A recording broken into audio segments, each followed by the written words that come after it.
Chinjakta Mipal Tangdaba Thourang Ashi Mai Pakhannaba state asigi Leihaoda thaduna pothok puthokpa yaba chinjaki pothoksing puthoklasi haina FOCS ki president Yaima sahana hairi.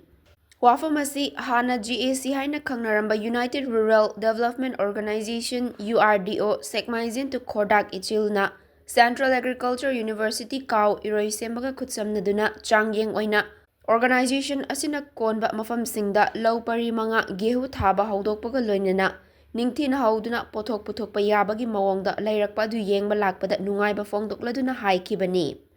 Mahakna makha takibada hanna fau thaduna pothok marangkaina puthoklamba adu laufam kaya isingna thumjin kibana lau ufam laufam hantarakiba chakthok marangkaina puthokpa ngamlaktaba kuire maramasina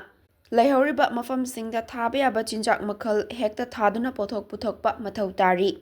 Handak URDO na Manipur da gehu thaduna Manipur gi Leihaoda su gehu thabi yare haina utlakliba asi matau tamjaningai ni haiki. Society organization FOCS Manipur na koi Thabak chaugi mafam asida lakna koi URDO haiba punba club kun mangana singba aduma thorma ma yawa lakchabani haiba thorma sida koina FOCS ki pandam mama ga sanaba koigi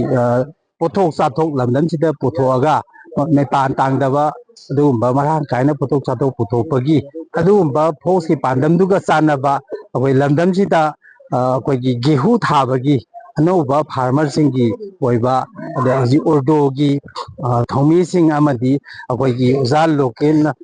uzati kina lanjing bidna koi Central Agriculture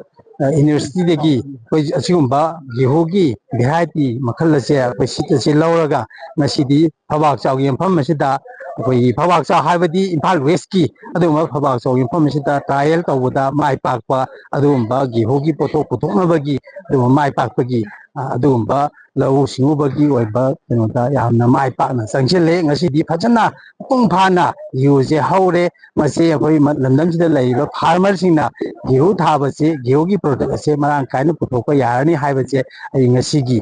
FOCS ki maikai degi lamdam sing farmer singda akoi ngasing message se pijaningi akoina lamdam sida ato variety di mayam puthoga su gehu gi pothok asidi yam kanna puthoktabna maram orakanda hariba gehu se akoigi leiriba Chinjakta Mipal Tangdabagi aduma pandam amada hariba gehu se lamdam sida pak sanna thabada mai pakpa adumba akoigi farmer singi aduma sinpam mama oiba yare haibase lamdam singi miyamda message se pijani.